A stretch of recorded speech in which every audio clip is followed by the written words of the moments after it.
All right, we're going to be collecting the data for the empirical molecular formula exercise. We're going to be using candy to represent atoms, and basically each group is given a baggie of candy, and there's an identification on it.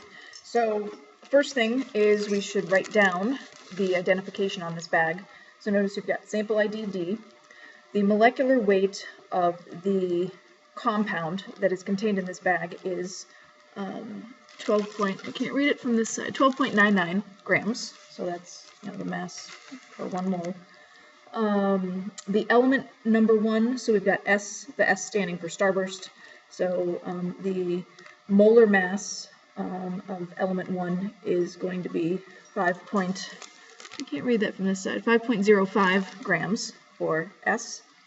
And then element 2 is the L, which is lifesavers, and that is a mass of, and I can't read it from here, 3.97 grams. So you're filling that into the part that's in italics and that's coming off the card. Okay, so the next thing we're going to do is measure out. So pretending this is a real compound, if we could measure out the masses of each element that are contained in our compound, then we can do our work of finding empirical formula and molecular formula. So the starburst mass is going to be 14.84. Oh, it's changing around. Yeah, 14.84 grams for the starburst for element S. 14.84 grams. So that's the total mass of S, 14.84 grams.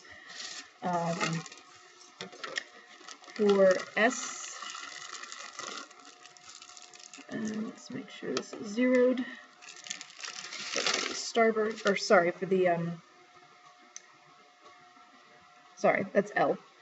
24.61 grams. So for L, 24.61 grams. And then we're kind of going working backwards, but we were supposed to measure the mass of everything all together. So this is the total mass of our sample, 39.46 grams. And that should actually go on the line that says total mass of sample removed from baggie, so 39.46 grams. So with this information, we're going to first calculate a percent composition, so that's similar to what we did in class. You notice that the mass of each individual element, so the mass of the starburst and the mass of the lifesavers, if you add them together, that should be very close within the realm of estimation of the last digit of the total mass of all the candy. So that, again, should be something we're checking for, make sure our answers make sense. So we can find the percent composition as we did in class. Next thing I'm going to be doing is following the procedure for finding empirical formula. And so again, you will use these steps that we followed in class. It's also described on the back of the handout. And again, your ultimate objective when you're finding an empirical formula is to write a formula with subscripts. So your objective with finding an empirical or molecular formula is to find the subscripts. So the order that you should be writing your symbols in is S and then L, so that's the order they came on the card.